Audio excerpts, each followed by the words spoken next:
June 11, 2019, coming up on Roland Martin Unfiltered. Judges matter, and Black Arkansas voters have been denied the opportunity to elect the judges they choose. The NAACP Legal Defense Fund is suing the state over that issue. Also, in Flint, the citizens there face unreasonable water lien policies that could remove people from their homes. The city has agreed not to enforce those liens. We will talk with Flint Mayor Karen Weaver. The former editor of Essence Magazine launches a new platform for women of color. We'll talk to Vanessa DeLuca about that website. Also, former NFL player Kellen Winslow Jr. has been convicted of raping a homeless woman. The jury has deadlocked on 8 other counts of sexual assault. We'll give you those details. Plus, in Missouri, black drivers are 91% more likely to be pulled over by police. And I'm sure they say it's because we drive pretty bad. And in Baltimore, a former cop convicted of second-degree assault for a vicious beating of a man last August. When we show you the video, you shall remember that. And also, Jon Stewart goes after Congress for what they did when it comes to the 9/11 victims. Wait until I show you his emotional testimony. It's time to bring the funk on Roland Martin Unfiltered. Let's go.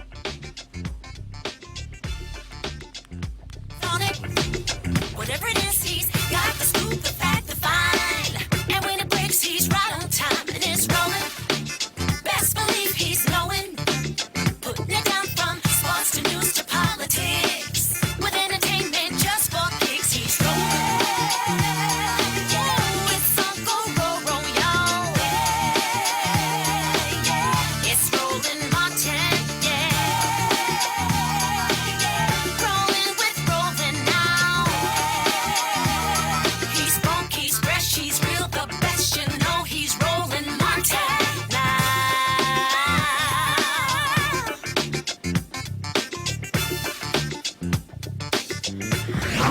Martin.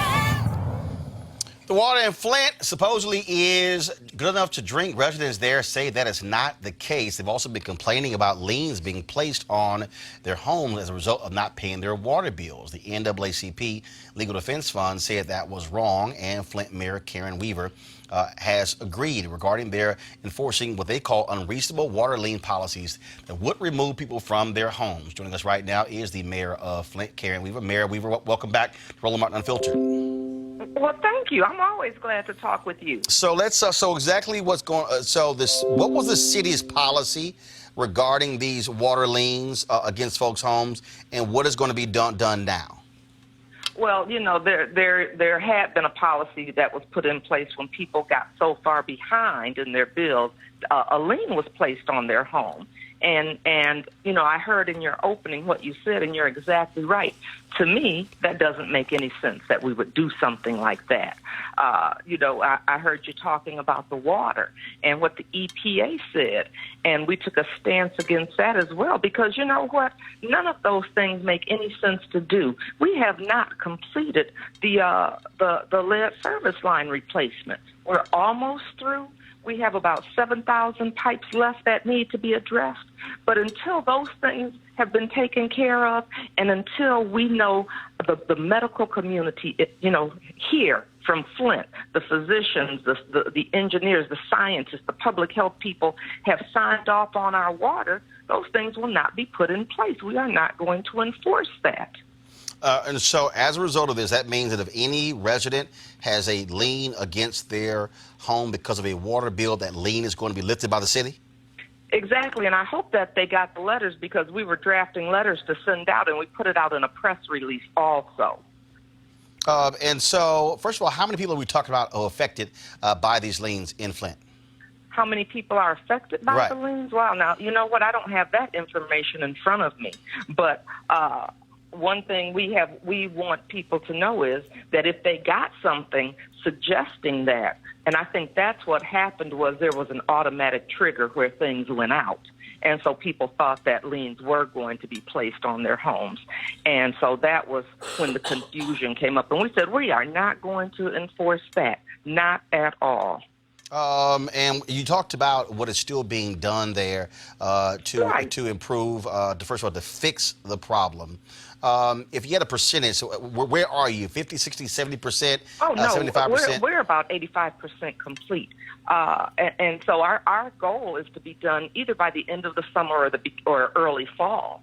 So we're a year ahead of schedule. And even though I'm really proud of that, we're not there yet. And that's why I was so outraged when the EPA made the statement that the water was safe to drink from the tap. I thought, yes, we're almost completed with the lead service line replacement. The water is testing good, but we have not, and until we get every lead and galvanized pipe out of the city of Flint, how could you make such a claim until even after we get every lead and galvanized pipe out of the city of Flint and we have our people say we want to continue to see these kinds of good test results for X period of time and then they will sign off? How can you make those kinds of claims? It just seem very premature. Are you getting the full services that you need from the state and from the federal government?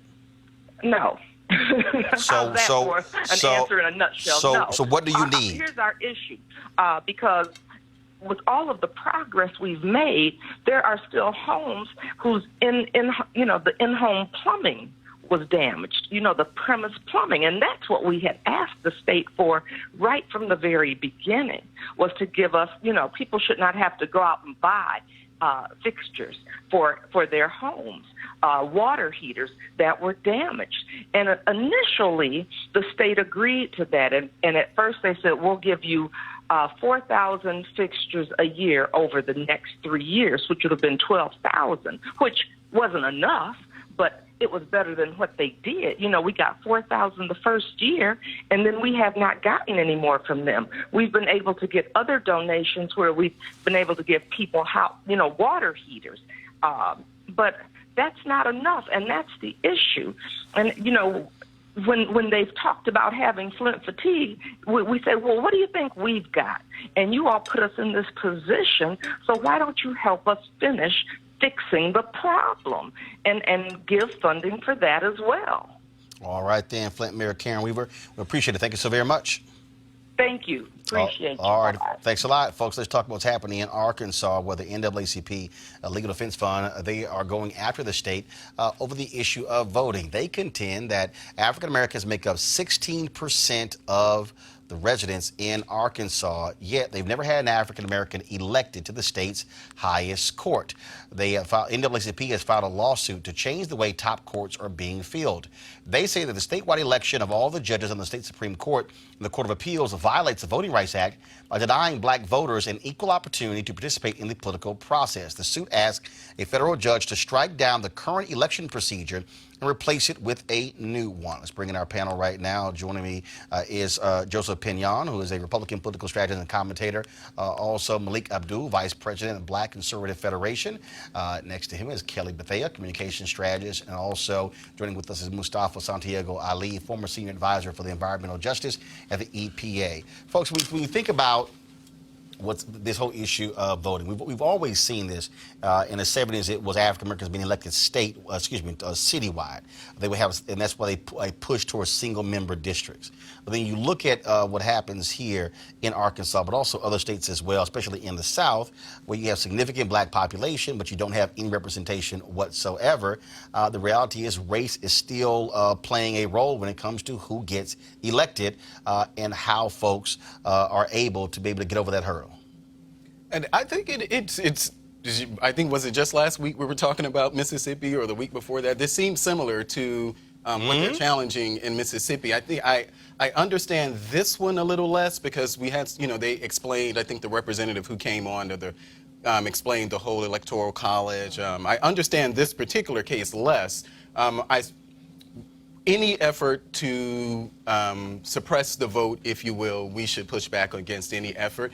I still remain, I remain about this case, my feelings are similar to how I felt about the Mississippi case, is that I'm not exactly sure if this particular law or whatever is the barrier to more black people not winning more statewide offices just generally throughout the South. I think part of that may have something to do with and as I was reading the actual filing in this particular case in Arkansas, they actually talked about the fact that blacks vote in blocks, that, we vote in blocks. And I think in response to that, I think their argument was that whites in Arkansas also vote in blocks, but to the disadvantage of black people.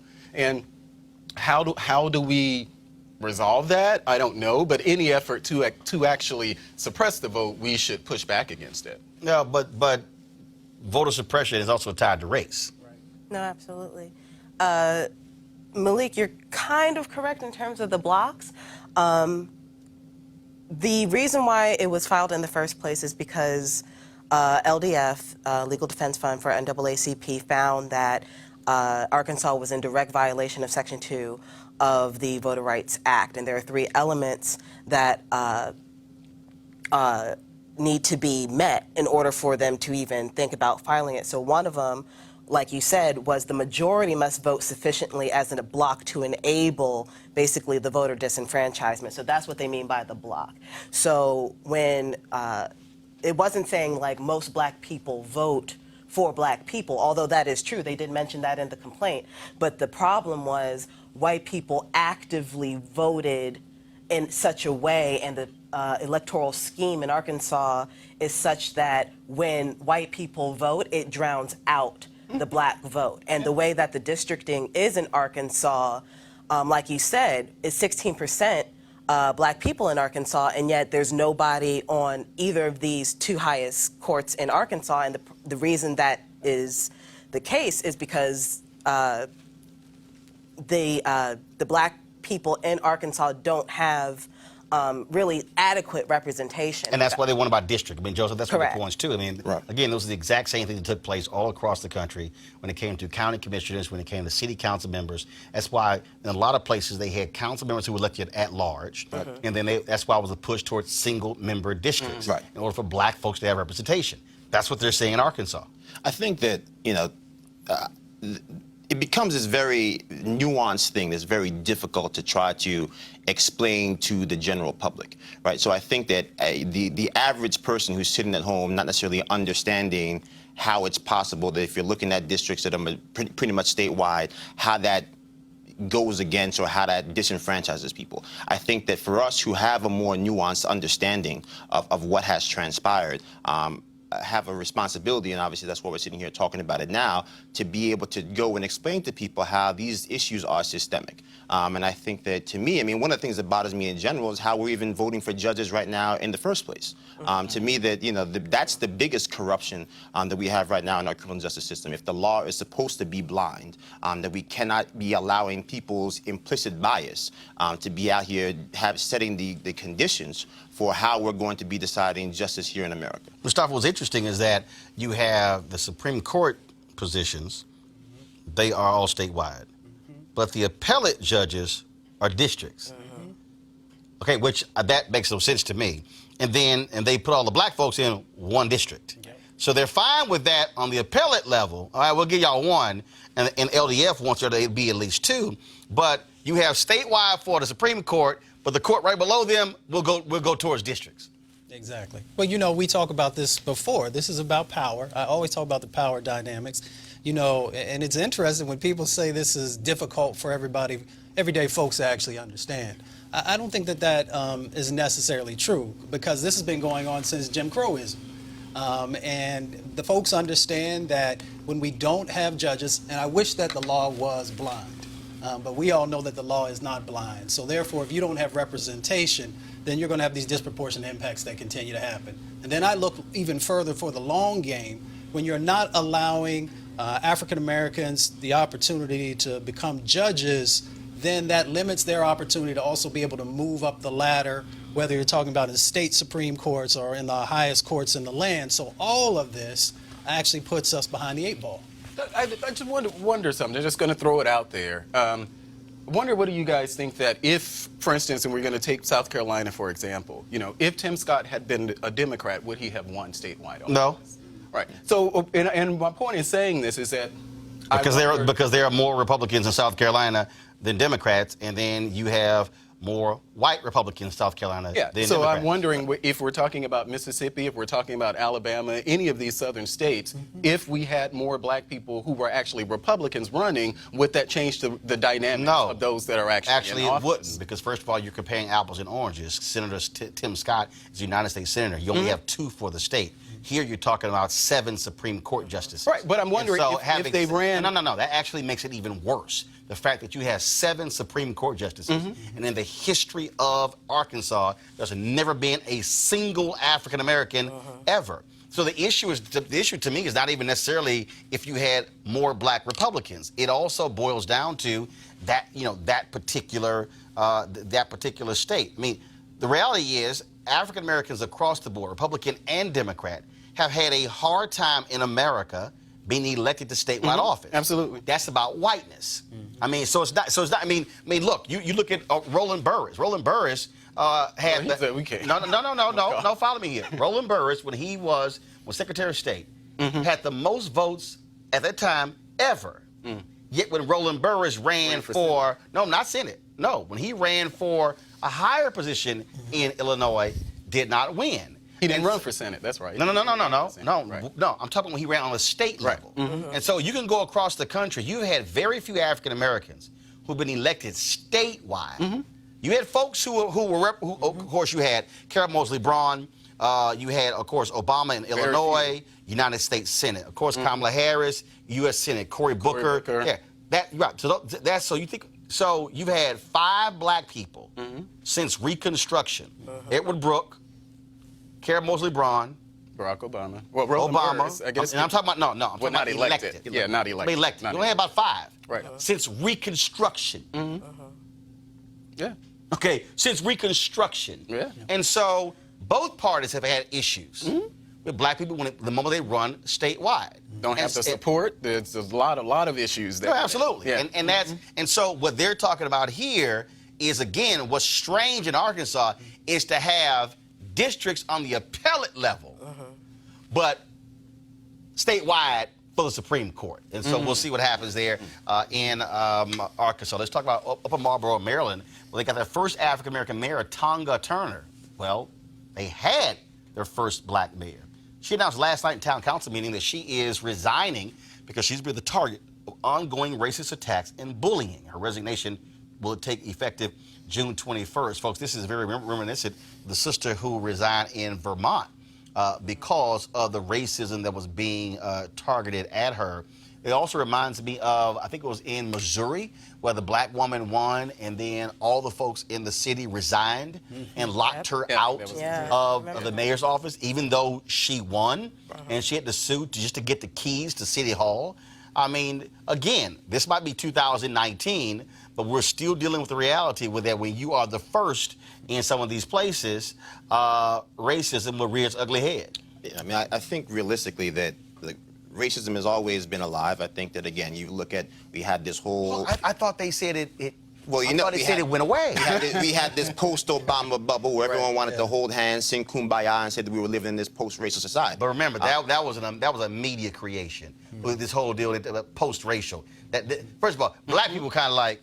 Right. I mean, I remember I was on CNN at the time. They kept going post-racial. I'm sitting there going, what the hell are y'all talking about? Right. Let's look at the executive suite here. We ain't post-racial. I got pulled over on the way here, right? That's what that's. So you know, that type of nonsense. So I think that realistically, to your point, obviously we still have the vestiges of our racially driven existence.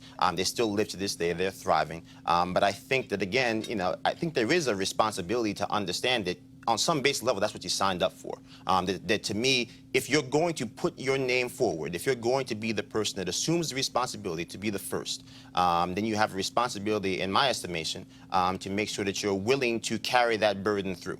And to be, to be willing to face down those challenges, and it's going to be difficult. But I think that that's the only way they're ever actually going to find a way to get over that hump. I don't necessarily agree with you signing up to be locked out of City Hall when you've been elected to run City Hall. No, I don't think you signed up to be locked out of City Hall, but I think that you do sign up to realize that there are going to be obstacles that you're going to have to deal with. That means you're going to use whatever legal recourses you have to fight back. That means you're going to use whatever social recourses you have to fight back. But I think the notion to just sit there and say that, this is too hard, I'm out, I think that does a disservice to the individuals that even made it possible for you to get to that situation. I don't think it was that simple of a solution for them to resign. I mean, if you have every single option at your disposal, basically not at your disposal, what are you to do in that situation? And in the case of Upper Marlboro, I mean, I tell people every day, Maryland isn't as democratic as you think, depending on where you are. So this was probably a safety precaution for her. If she's feeling like she is in such a position that she cannot fulfill her duties, I don't think her running the way that she did and actually winning only to, bow out, I don't think that was an easy decision on her part at all. I think and that was the case of, again, the sister in Vermont, right, who had to step aside. And the fact that all of these people, the bigotry got so intense, she said, "I got to resign." Right. I mean, this is a safety precaution, and the fact that the people of these examples that you're mentioning are all black women, I mean, that's also something that we have to take into consideration here. Mm-hmm. We have a gender issue and a race issue here. Especially in Vermont, there's not a whole lot of black women in Vermont, and you have to take all of those things into consideration. I commend them for even running, and the fact that they won is a success in itself, but, at the end of the day, they're still human, and they still have to, look out for themselves, and if they feel I'm like... actually surprised in this case that you shouldn't be surprised when things like this happen, but particularly we're talking about Upper Marlboro. We're not talking about rural Kentucky or anything like that. No, we're talking about rural Maryland. Yeah, but it's still Upper Marlboro. And it's still rural Maryland. Yeah, but with the political... Yeah, believe it or not, I've actually been plenty of places. Yeah, no, I get that, but yeah, I've been to Upper Marlboro. I know most of the people who I know, most of the black people that I know who live in Maryland, live in Upper Marlboro. So I'm surprised that this sort of thing that she faced this intensity of racism, that she bowed out of the actual position. I'm just saying this is just really look, I think it goes back to me. the original point. Racism hasn't gone anywhere. I'm from New York, and New York schools are, in many cases, more segregated today than they were in the Jim Crow South. Sure. That's just the God's honest truth. Again, I understand, I am sympathetic to the fact that anyone would have to deal with these things. But I still remember, growing up and listening to my father, and even some of the stories. If you listen to Donna Brazile talking about Jesse Jackson, some of the threats that he faced going through those things, and all the death threats that he had. What the reports where they said, they had two cameramen on them all time because he was on death watch, right there, waiting for him to be the next one to go. And people telling me, Jesse, you don't have to do this, and him saying, no, I feel like I must do this, and I must see it through. And so I'm not sitting here trying to say that somehow that's what you signed up for, and this is the price you have to pay for being black in America, even though in some cases, unfortunately, it is. But what I am saying is that, again, when you make that determination that it is worth standing on that limb, that at whatever cost, come hell or high water, that you're going to stand up there and represent the people, I do believe that there is some vested interest in having to see it through. Maybe you have to see it through from another state where you go and get resources to get the NAACP to come back to get protection. Maybe it's making sure that you have to go out there and ensure that your family is protected, so you're not putting them in harm's way unnecessarily. But I do think that there is a responsibility once you've stepped out and said that here I am, follow me, and let me help us go down this path together, that you have to see that through. Mustafa, go ahead. But we just got to be really careful that we continue to lower our expectations. This is 2019. So these types of attacks, if somebody wants to talk about policy and have a disagreement about policy, then that is an acceptable set of conversations that can happen. But when people move into the racial space, when people start to talk about gender or whatever it is and attack someone, then that's when we have to stand up and push back and say, this is not acceptable. This cannot be a part of the 21st century paradigm around politics. And, you know, we got to hold people accountable when they are attacking our own and folks who are trying to do the right thing. And we should do that on both sides. Oh, without a doubt. Yeah, we should actually make sure that we're rallying around people on both sides, because, you know, I'm pretty sure that Tim Scott gets a lot, you know, even for, you know, just from us. So I think we should. I'm just going to say Y'all that. just don't have that many. I mean, I'll just say this, that, you know, I I'm think just that, being black. But you don't have that many. Black people in general. That's what I mean. Yeah, I would agree. I think that, you know, we shouldn't be lowering the bar, but to that standard, I would say that, look, I don't think the bar is being lowered. I think that this is where the bar has always been. And I think that if we're really going to be brutally honest about where we've been, we as a nation have not invested the emotional capital required to make sure that we've dealt with these issues, to make sure that these issues are stricken from our society. And I think that we need to do a much better job as a community, making sure that, number one, issues like this come to the forefront. We've got a lot of foolishness that appears on the front page of the newspapers. It does not deal with this. And that's why forums like this are important. But we have to make sure that it starts with us, incumbent on us, to make sure that we're dealing with these I didn't issues. hear about this until today, and I live right in this Upper Marlboro is like down the street. That's why we exist. All right, y'all. John Stewart testified today before Capitol Hill and had some tough words for Congress when it came to the issue of health care for the folks who put their lives on the line during 9/11. Now, folks, check this out. I mean, he let Congress have it. The official FDNY response time to 9/11 was 5 seconds. 5 seconds. That's how long it took for FDNY, for NYPD, for Port Authority, for EMS to respond to an urgent need from the public. 5 seconds. Hundreds died in an instant. Thousands more poured in to continue to fight for their brothers and sisters. All right, folks, now this is how he actually opened the hearing, taking Congress to task for, let's just say, a lot of them not even showing the hell up for their job. Go watch this. I want to thank Mr. Collins and Mr. Naylor for putting this together, but as I sit here today, I can't help but think what an incredible metaphor this room is for the entire process that getting health care and benefits for 9/11 first responders has come to. Behind me, a filled room of 9/11 first responders, and in front of me, a nearly empty Congress.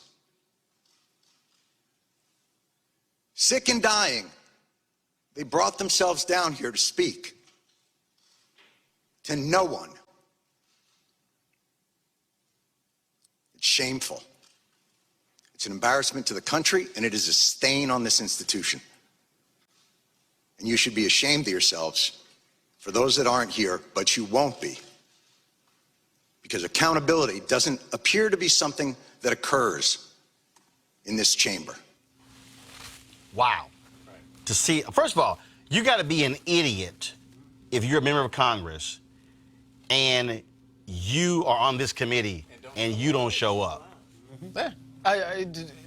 This is another failure of our Congress, of our government. And I was listening to some of it after some of the people who were actually there, the firefighters, and they were talking about how they've seen the words, the nice, comforting words from these politicians, and, you know, they talked about that, but then when it comes to actually advocating, you know, putting some meat on the bones, they're nowhere to be found. So, you know, this is an example of your nice words are just that, It's nice called words. peeping the process.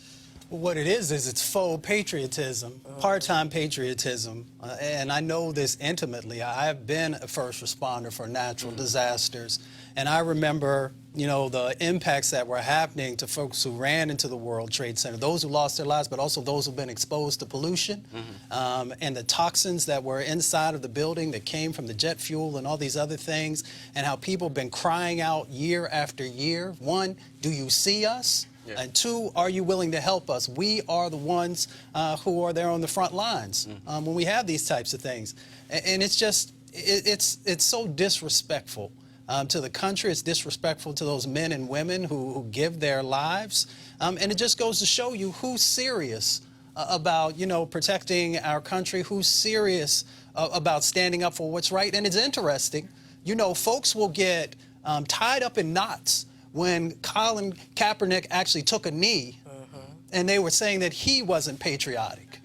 But when you have men and women who are getting paid to sit on Capitol Hill and not show up for these types of situations and support people, that shows you what real patriotism is all about, if you want to go from that paradigm. And according to, so this is the New York Post, the House bill in question permanently reauthorizes the Victim Compensation Fund through October 1st, 2090, which should account for the lifespan of all the children and the adults sickened by the terror attacks.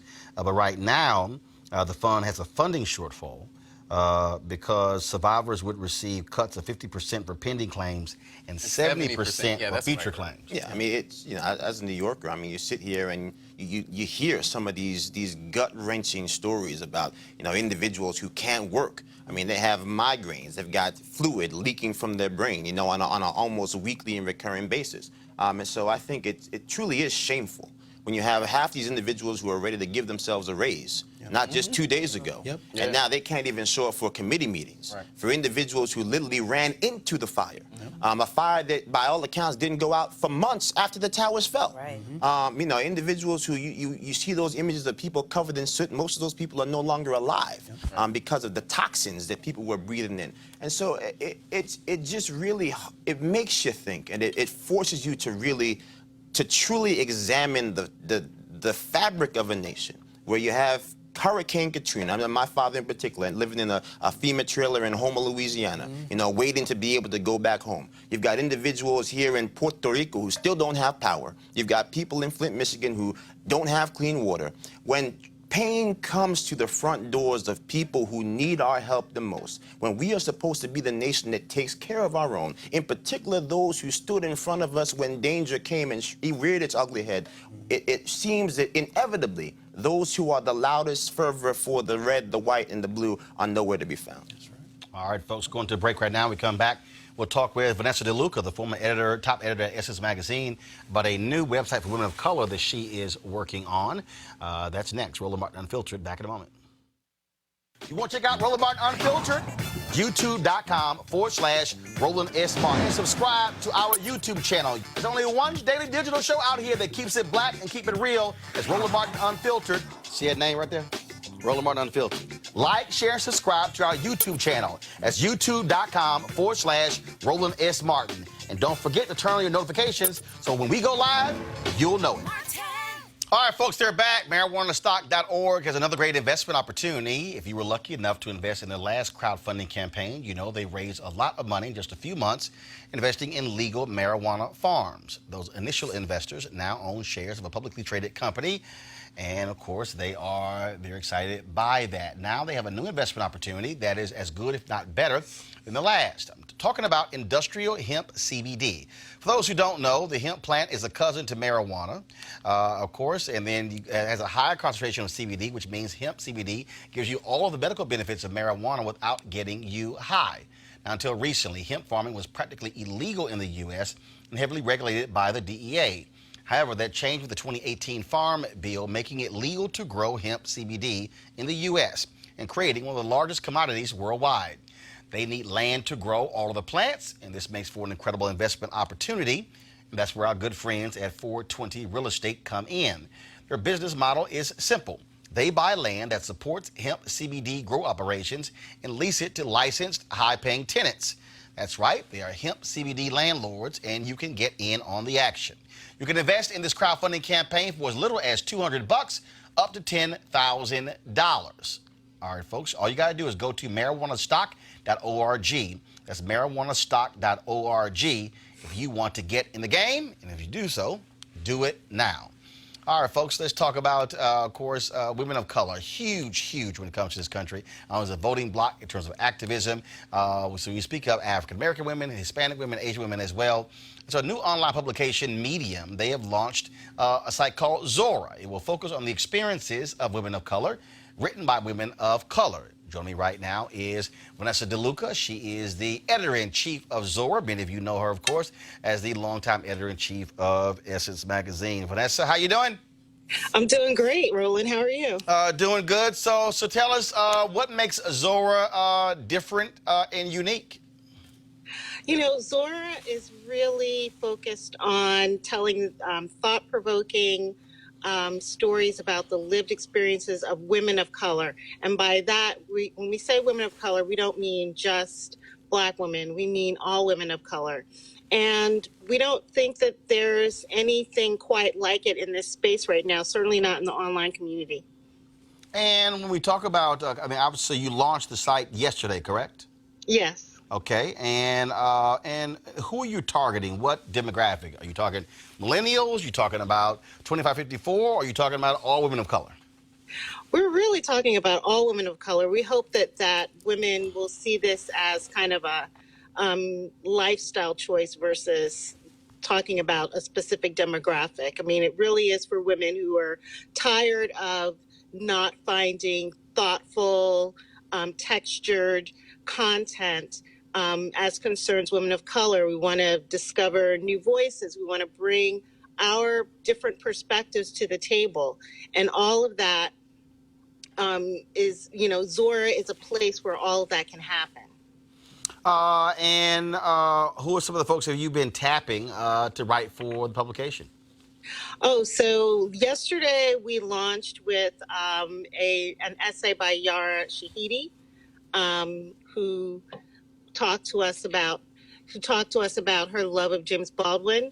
We also had an op-ed by Kamala Harris, where she talked about her plan for pay equity as a presidential candidate.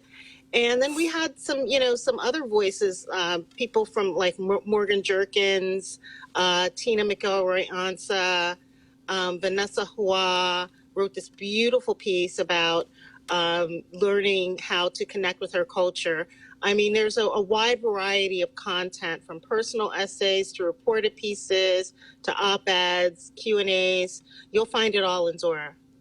All right, then. And, of course, I see the interesting piece here, the highs and lows of being a Black editor-in-chief, written by the former editor of Teen Vogue. Yes, that's one of our most popular pieces, Elaine Wilteroth's very honest, candid expression of what she went through and why she decided to leave Teen Vogue. And she was willing to, let us excerpt her upcoming book and talk all about it. All right, then. Well, Vanessa DeLuca, we appreciate it. Glad to see you still doing what you love to do, and we look forward to checking out Zora. Thank you so much. Take care. All right, thanks a bunch. So one of the things that still is interesting to me when we talk about media, I mean, the reality is when you look at, again, jumping off on this piece here, the reality is you still are seeing, this is a white-dominated industry. Mustafa, they set the agenda, they set the tone. You look at the political coverage right now going on when it comes to who are the folks, the lead writers, when it comes to who are the folks on these television networks. Yeah, you see sprinkle, but the reality is that's who is determining so much of this. And I keep trying to explain to people that this is the last bastion, that when media changes, when you have wholesale diversity in media, then the game changes. Also, Politico has a piece out today talking about how white the Treasury Department is, how basically the upper echelon of the Treasury Department are a bunch of rich white men. And same thing, I tell people all the time, the Treasury Department is the only agency sharing along with the White House. And so power is the White House, Treasury Department is money. Power and money go hand in hand. And we have to be, and the people out there who are saying, man, start your own. Well, first of all, we started our own. There's a whole bunch of people who don't even support our own. That's a whole different conversation. But we have to understand that media sets the tone in this country for everything. It is. I mean, it tells the narrative. It defines if you are seen in a positive light or of a negative light, if you are seen as someone that folks should be investing in. All of these various things go into that mix. And, it goes to the top And when we don't have diversity that's there, we're going to get certain types of stories. And that's why your show and others are so incredibly important, because that narrative is shared not only in this country, but it's shared around the world. And you travel internationally, and most of the panelists here do as well. And that's the first thing that people see, whatever those stories are that are being shared. So that's why it's so incredibly important for us to be not only engaged in this, creating our own, but also pushing and making sure that, that media looks like America. Pushing and make sure. That's exactly what, this reminds me of, I think back some years ago when Obama got in office, and I think it was MSNBC, they had this movement, it was called Lean Forward. And it was supposed to be their diversity movement. They had a lot of diverse, hosts and panelists on their show. No, that wasn't Lean Forward. It wasn't Lean Forward. It wasn't Lean Forward? No, Lean Forward actually came... From the book. No, Lean Forward actually came a few years later. Okay. Now there was...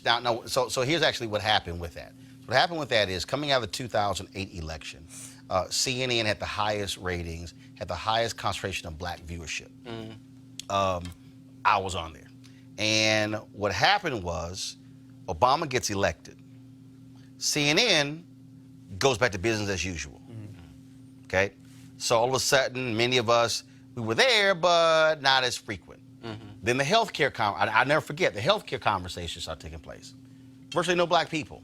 And I remember sitting in the office of Jim Walton, who was a worldwide CEO. And he asked me, he said, Roland, what do you think about our healthcare coverage? I said, it's shit. He looked at me, I said, it's all process. I said, Jim, you're sitting across from a man who in 2000, Democratic National Convention, my appendix ruptures. I got to go to the hospital. I said, I spent 5 days in the hospital.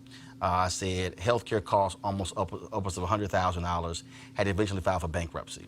I said, don't you think that my perspective on healthcare is going to be a hell of a lot different than the rest of these people? I said, so why am I not on the air? And so what happened was, we got to the fall, and MSNBC decided to say, oh, damn, they started upticking their numbers.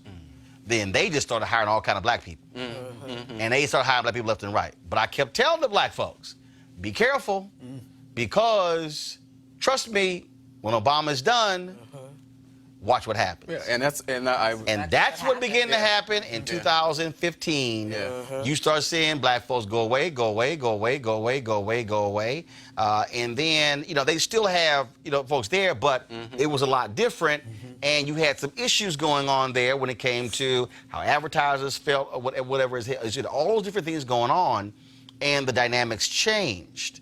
Now, they still right now have the highest black viewership out of all the cable networks, but the reality is there's not a single African American who is host in prime time at MSNBC. You tweeted something. I think or maybe you retweeted it. It was a photo of their lineup. I think 4 or 5. I think all white women. It was all these women who were in daytime at MSNBC. Right. And so that O'Brien was like, where are women of color? That's what it was, right. But the only woman of color who's in daytime television is Harris Faulkner at Fox News. Yeah.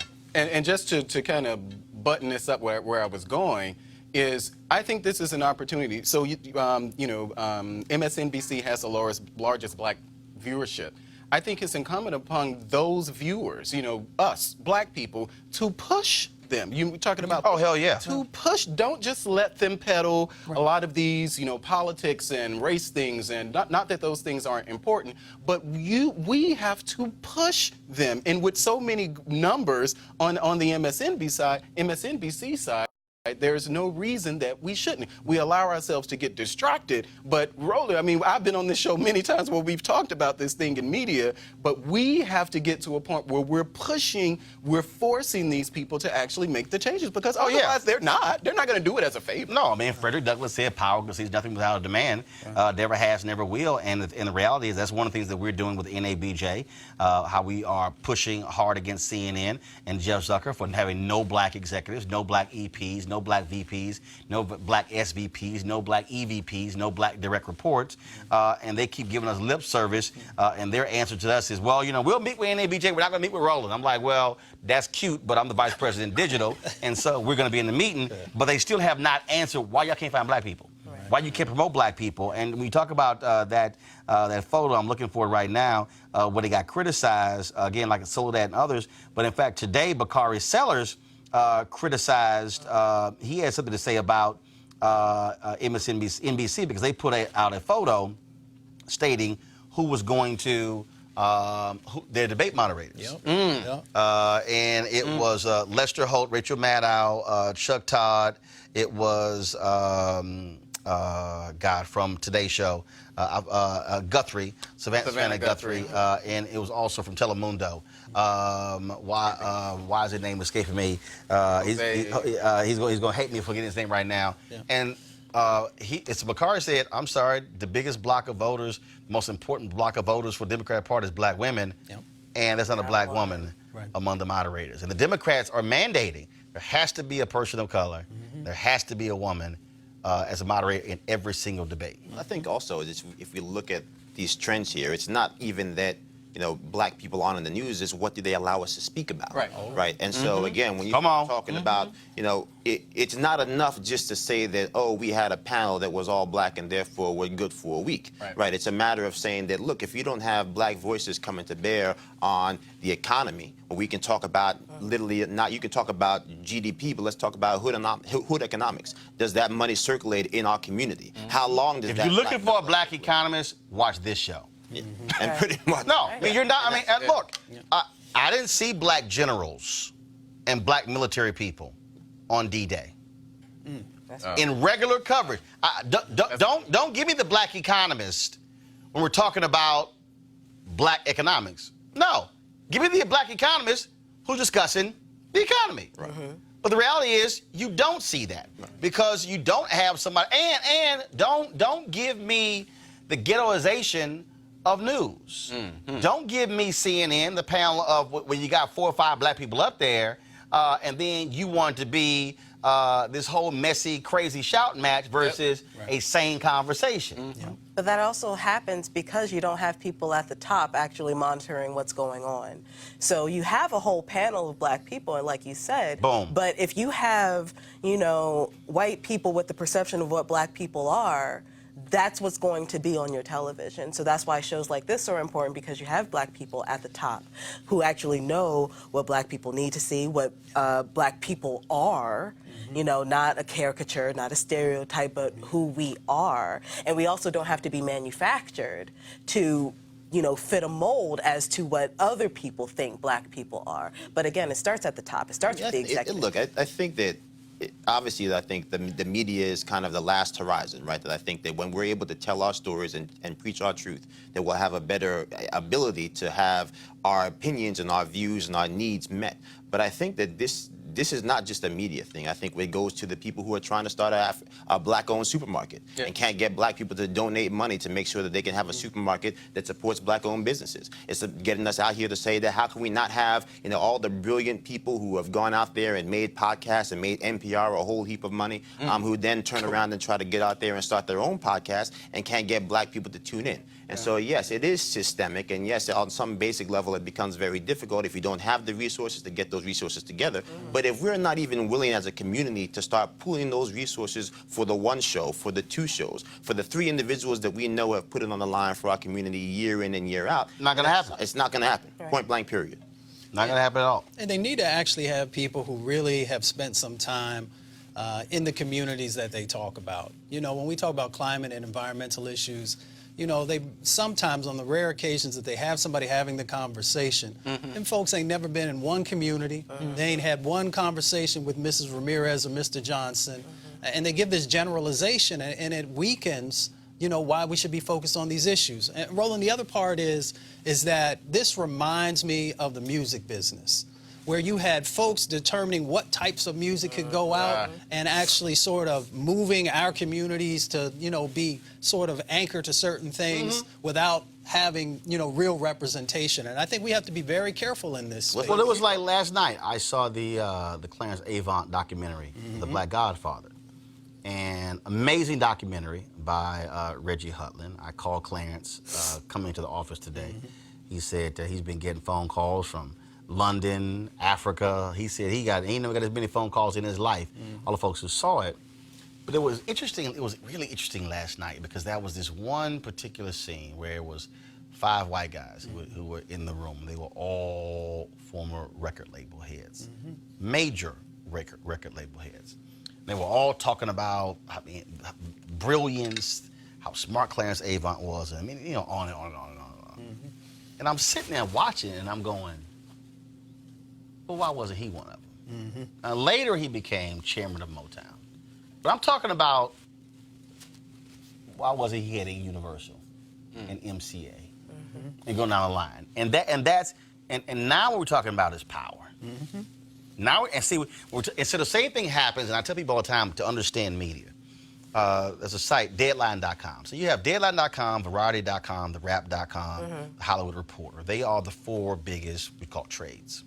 And so I go to them every day, and I go to them to see who gets promoted.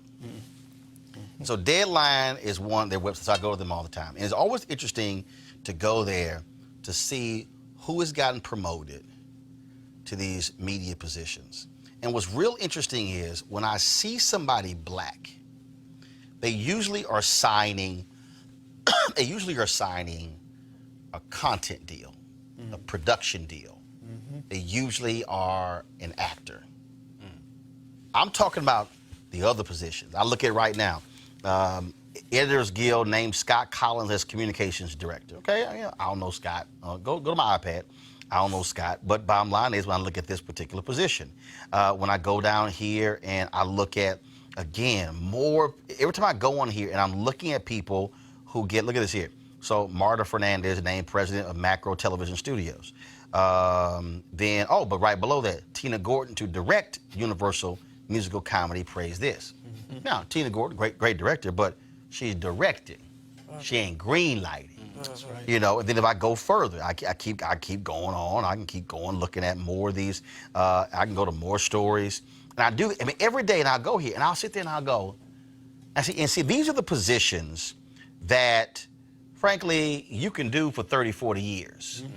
These are the positions that are the, you know, major positions when you start thinking about, when you start talking about money. When you start talking about control. Again, green lighting. And it's very rare that I will see somebody black land a CEO or EVP position. And the reality is, in the history of Hollywood, you have had an African American who's the CEO of Xerox. African American of American Express. The CEO of American Express. But you ain't never, ever, African American has never been the head of a Hollywood studio. An African American has never been the head of a network news division. Ever. Wow. Has never, an African American, has never been the head of a broadcast network. Ever. 2019. If you want to understand power. Yep. Wow. They're supposed to be progressive. Never. That's why I keep saying so-called liberal Hollywood. Exactly. Folks, a California jury that convicted former NFL player Kellen Winslow Jr. of raping a 58-year-old woman, homeless woman, was unable to break a deadlock on 8 other counts, and a judge declared a mistrial on those charges. Winslow currently faces up to 9 years in prison. Conviction on all charges could bring him a life in sentence. His father, of course, Hall of Famer Kellen Winslow, was with him all throughout the trial. And so prosecutors will determine by Friday whether or not they're going to file, try to file charges again to have a second trial. Talk about Baltimore, y'all. Y'all remember this video? What the fuck? Hey, yo, what the fuck, I got all that. Don't worry about it. Don't worry about it. I'm not touching them. Hey, yo, you see this shit, yo? Hey, yo. I got all that, damn it. We got all that. I got all that. I got all that.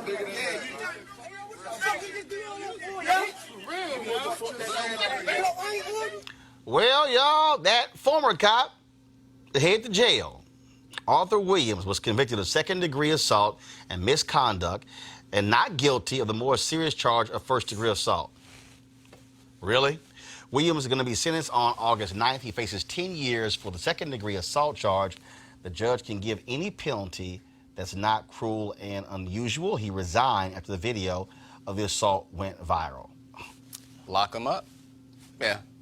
I mean, look, I think that, to me, when besides the fact that it's disheartening and deplorable and all these different things, I think of always, well, how do we stop this from happening? Because we keep sitting here around these tables having these conversations, and I look at videos like that, and it's not even the officer who's clearly lost his mind, but it's the other officer who's there, right? Who's not doing it. Okay, all right. Not making no attempt to pull him off. To try to say, my brother, you have lost control here in this moment. And so I think that if there is going to be a way for us to move forward, there has to be at some point some level of accountability for your brother in blue. And to be able to sit here and say that, look, we recognize the same way that there are doctors who go bad, the same way that there are, people in every profession who just lose control or don't know how to do their job, that it is incumbent on those people who are trusted voices in that community to step forward, and if they don't, then there is a level of culpability there that we'll never be able to get over. And to piggyback on that, what the police departments all around the country, what they should take a page out of what they're asking us to do as far as in our community, because they ask us to hold each other accountable. They have to do the same. Yeah. Like, you should really set the example. Looking at the video of that guy, that was about power. Absolutely. It wasn't a race dynamic in that sense, right, but that was about pure power. And because I can, I will, and I did. Yeah. Right. And the only reason he resigned and got convicted, it was caught on videotape. Video. Yeah. I do commend the courts for actually convicting him. We know of plenty of instances where the cops do not get convicted, but I can't help but notice that for a majority of these cases, the cops who do get convicted are people of color. So we still have a ways to go in terms of police brutality and being an even keel in terms of these convictions. Also, the fact that he was not convicted of first-degree murder, or assault, rather. Thank God he wasn't murdered. Right. That also brings me pause, because there was clear intent in that video. I want to know exactly what happened and what was in the jury's minds. Obviously, I won't, but that's something to be considered. Well, the question, too, will be, is there a civil case? Will there Exactly. be proper remuneration of this individual? We've seen huge payouts for folks who are not people of color. And then we got to look at what's really going on. This is a part of the dehumanization of folks who reside inside of our communities, and people feeling that they have the right to be able to do certain things to people in our communities. And if we don't address that as well, then we're going to always have these types of situations where those who think that they have power or do have some form of power will play it out in the lives of people inside of those communities. And when you talk about that, when you talk about this cop being convicted, it sort of reminds me, of course, the cop in Minneapolis who got sentenced to 12 and a half years for killing a white woman. The cop who killed Philando Castile, nothing happened to them. This was from 4 years ago. Y'all remember we did this story here. It was a Delaware cop. It was Dover, Delaware. This cop kicks a brother in the head. Here we go to the video. Kicks a brother in the head, okay, while hands up, kneeling down, and, of course, this officer found not guilty by a jury. Right. But wait till you see the video. You see him right here. You see the brother. He's sitting here. He's going to throw his hands up. Cop runs up. He's throwing his hands up, kneeling down. He's kneeling down. All right, so they cut it off there. The cop literally kicks him in his head. I'm going to pull the video up because obviously that website didn't want to show it. I'm going to show the video. Cop kicks him in the head. Kicks him in the head. Knocks him out cold. Jury found him not guilty.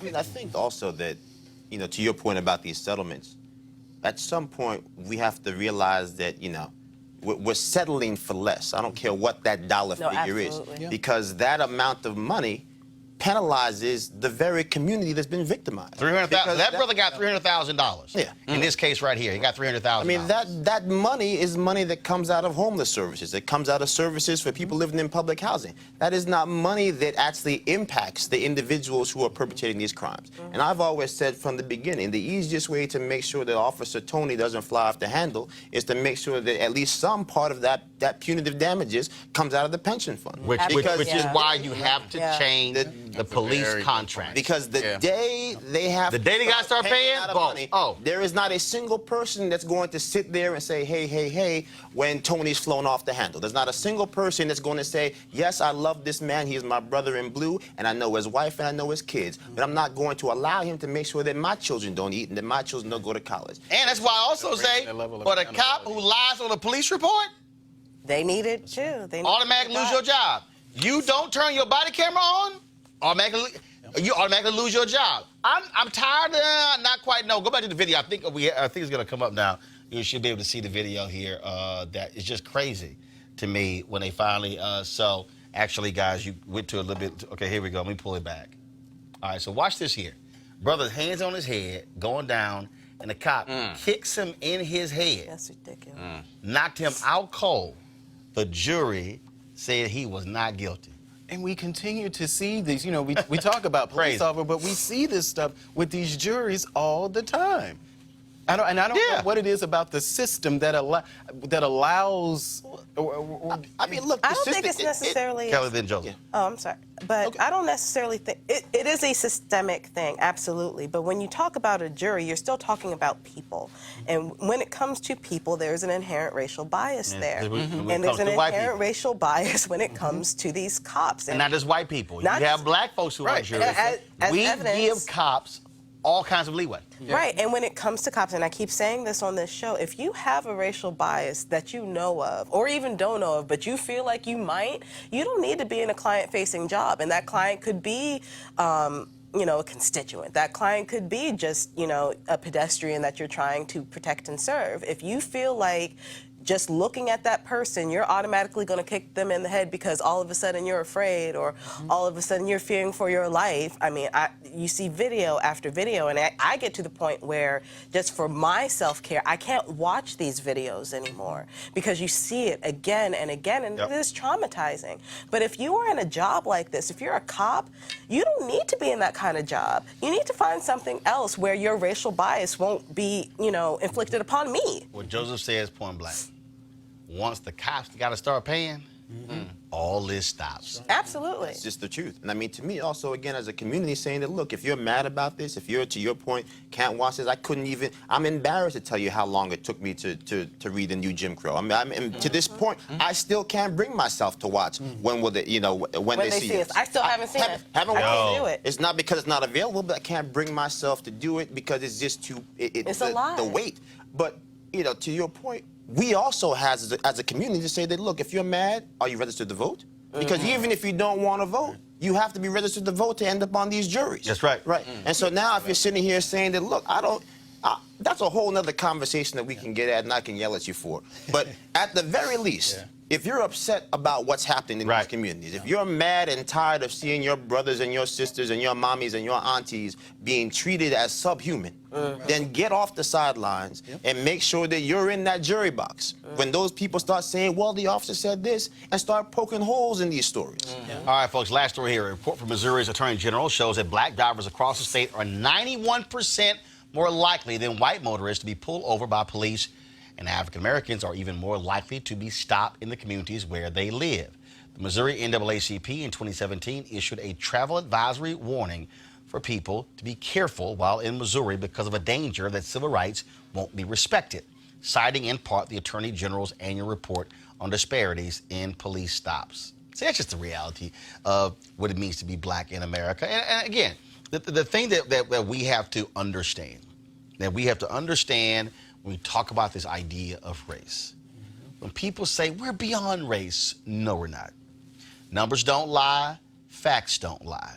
When you don't see any black people in the upper echelon of the U.S. Treasury Department, when you see few black people literally in suites all across media, and also hedge funds and Wall Street. When you see it in corporate America, what you are seeing is you're seeing the vestiges of white supremacy. You're seeing people who are saying that we just can't find them because the really, really talented people, they just happen to be white. Well, yeah, because what you've done is you've frozen out those of us and say you would never will have a shot. That is the reality. And so what we have to begin to do is say not enough. And so what we're seeing right now, of course, we are 24 years away from America becoming a nation majority people of color. That's right, by 2043, there'll be more Hispanic, black folks, Latinos, as well as Asians in America than white folks.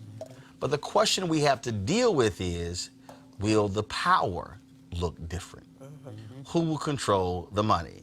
Who will control the political offices? Who will be in charge of the power? And see, that's what the real issue is. The reason I created this show is to actually build it into a digital network. Because how much longer are we going to have to keep asking white executives, please, please, please, pretty please, can I get a show? Can I be able to talk about the issues that we care about? That's why it matters, to what Joseph said, we have to support what is already there, what is existing.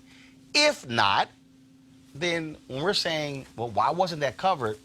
Well, who are we to blame? The reality is we have to be in a position where we are speaking with our own voice. And as the nation's first black newspaper said in March of 1827, we wish to plead our own cause, too long have others spoken for us. So the challenge for you is, how do you even in your daily life support black businesses? Do you go to black cleaners? Do you go to a black-owned bank? Do you utilize black-owned cleaning services, janitorial services, the folks who fix your car? How are you ensuring that we are making sure our dollar is being circulated and then we are supporting the very institutions that support us? That is on you. And so you got to make that call. I can't make it for you. But if you're not doing it, shut the hell up. It's as simple as that. If you want to support Roland Martin Unfiltered, go to RolandMartinUnfiltered.com. Of course, you can join our Bring the Funk fan club. Our goal is to get 1,000 new folks in our fan club this month, Bring the Funk fan club. We've got more than 2,000 right now, 2,022, so we want to hit 3,000 by the end of June. You can utilize Cash App, PayPal, as well as Square if you want to contribute. We've got some people who are giving us as little as $1, others are giving us $1,000 a month. Whatever you can do, we certainly support it, make it happen. Now, tomorrow I'll be broadcasting live from the American Black Film Festival taking place in Miami. We'll have our regular show, and also we'll be on the red carpet there because Shaft is the big movie premiering there at the ABFF, and so we look forward to hollering at Jesse T. Usher, Richard Roundtree, Samuel L. Jackson, Regina Hall, and all the other folks who are in the movie Shaft. And so we'll be from ABFF all week, and so we look forward to bringing you some of the best of blackness from ABFF between now and Sunday. All right, folks, I got to go. Joseph, thanks a bunch. Malik, Kelly, Mustafa, thank you so very much, folks. I shall see you guys tomorrow. Got to go. Holla!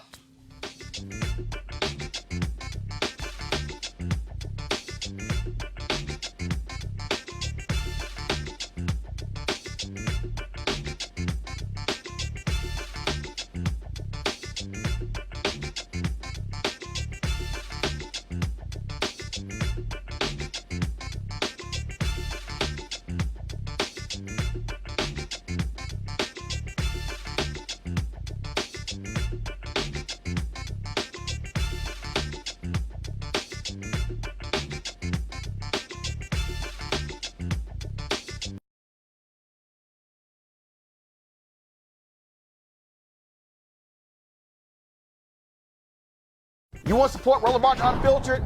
Be sure to join our Bring the Funk fan club. Every dollar that you give to us supports our daily digital show. There's only one daily digital show out here that keeps it black and keep it real as Roland Martin Unfiltered. Support the Roland Martin Unfiltered daily digital show by going to RolandMartinUnfiltered.com. Our goal is to get 20,000 of our fans contributing $50 each for the whole year. You can make this possible. RolandMartinUnfiltered.com. You want to check out Roland Martin Unfiltered? youtube.com/Roland S. Martin. And subscribe to our YouTube channel. There's only one daily digital show out here that keeps it black and keep it real. It's Roland Martin Unfiltered. See that name right there? Roland Martin Unfiltered. Like, share, and subscribe to our YouTube channel. That's youtube.com/Roland S. Martin. And don't forget to turn on your notifications so when we go live, you'll know it. Hey fam, want to check out Roland Martin Unfiltered, the blackest show on all of digital, cable, and broadcast. Check out our audio podcast. There's only one daily digital show out here that keeps it black and keep it real. It's Roland Martin Unfiltered. Press play.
You want to check out Roland Martin Unfiltered?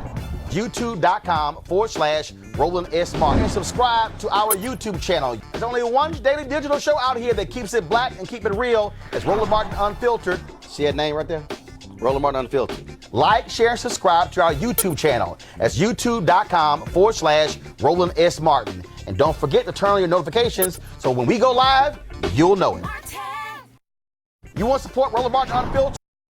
Be sure to join our Bring the Funk fan club. Every dollar that you give to us supports our daily digital show. There's only one daily digital show out here that keeps it black and keep it real. It's Roland Martin Unfiltered. Support the Roland Martin Unfiltered daily digital show by going to RolandMartinUnfiltered.com. Our goal is to get 20,000 of our fans contributing $50 each for the whole year. You can make this possible. RolandMartinUnfiltered.com. Hey fam, want to check out Roland Martin Unfiltered, the blackest show on all of digital, cable, and broadcast. Check out our audio podcast. There's only one daily digital show out here that keeps it black and keep it real. It's Roland Martin Unfiltered. Press play.